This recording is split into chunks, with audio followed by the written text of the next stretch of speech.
في البدء كان الكلمة والكلمة كان عند الله وكان الكلمة الله.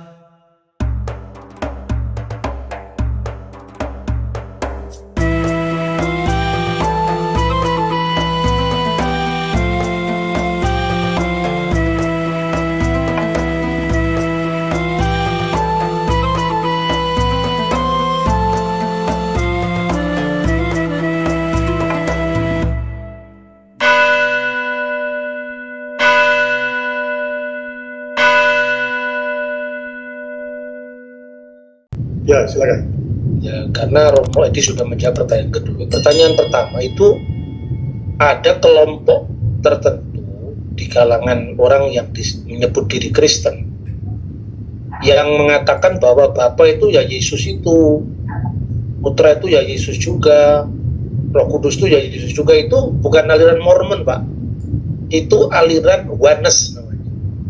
Oneness itu adalah aliran yang muncul di awal abad 19, jadi itu sangat baru. Saya tidak menyebut ini sebagai gereja, jadi ada komunitas orang tertentu yang percaya ya Bapa itu ya Yesus itu, Putra ya Yesus itu. Ini sebetulnya rancu, karena pertama dia mengaburkan antara Kristus yang praeksisten sebagai firman Allah yang kekal, yang tidak pernah tidak ada, dia selalu ada bersama Bapa, bersama dengan Roh Kudus, ya, dengan Kristus dalam wujud inkarnasinya sebagai manusia. Kalau kita tidak memahami dua aspek ini, yang artinya kepenuhan Yesus sebagai Allah, sebagai Sang Sabda, dan kepenuhan Yesus sebagai Putra Bunda Maria dalam wujud inkarnasinya sebagai manusia, itu yang melahirkan kekaburan demi kekaburan. Misalnya dalam Injil itu tercatat Bapa itu lebih besar daripada aku. Ini yang digunakan oleh sekte-sekte sesat seperti Saksi Yehova dan sebagainya, karena mereka mengaburkan Yesus ketika berbicara Bapa lebih besar daripada aku itu dalam kemanusiaannya. Seperti misalnya dalam surat Ibrani, dia yang waktu singkat dibuat lebih rendah dari malaikat. Ini dalam kemanusiaannya, waktu singkat itu waktu inkarnasinya sebagai manusia. Dia yang dibunuh dalam keadaannya sebagai manusia. Yesus mati dalam kemanusiaannya. Yang dikatakan yang telah turun dari surga dan menjadi manusia dikandung oleh perawan Maria dan seterusnya, itu kan kemanusiaan yang dikandung Bunda Maria.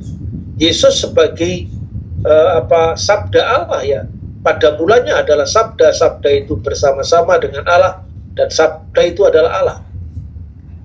Maka dikatakan aku keluar dan datang dari Allah, Yohanes pasal 8 ayat 42. Tapi sebagai putra manusia, Yesus dikatakan terberkatilah engkau di antara semua wanita, ini untuk Bunda Maria, dan terberkatilah buah tubuhmu. Buah tubuh Bunda Maria kan Yesus.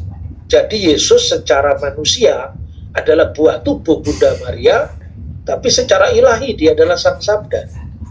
Lah yang ayat-ayat yang dikutip lebih rendah dari Bapa itu dalam kemanusiaannya.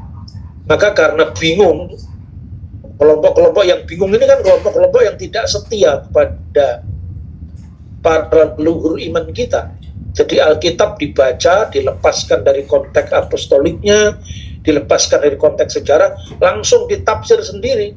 Akibatnya muncul yang aneh-aneh tadi. Ya, dia mengatakan dalam nama Tuhan Yesus Kristus. Lah, Tuhan itu Bapa, Yesus itu Tuhan Yesus, manusia Yesus, Kristus itu Roh Kudus, itu lebih ngawur lagi kan. Nah yang seperti ini munculnya baru kira-kira abad 19, dan itu ngetren di Indonesia karena era YouTube ini tidak ada editornya, tidak ada apa yang menyatakan itu aliran dari mana, itu makanya jadi sulit ya. Tapi kalau Mormon beda lagi Bapak. Kalau Mormon itu menganggap bahwa Tuhan itu memang tiga. Jadi Bapa itu kawin sama Bunda Maria, dan lahirlah Yesus. Itu Mormon. Jadi Mormon itu tritheisme. Nah, kalau kelompok Oneness itu ya kelompok tidak jelas, karena itu tidak usah dihiraukan seperti itu. Ada pengaliran baru, kenapa harus dihiraukan?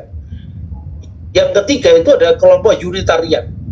Kelompok Unitarian itu ya mirip Arius, meskipun tidak sepenuhnya sama. Itu saya kira. Terima kasih. Terima kasih Bapak Bambang.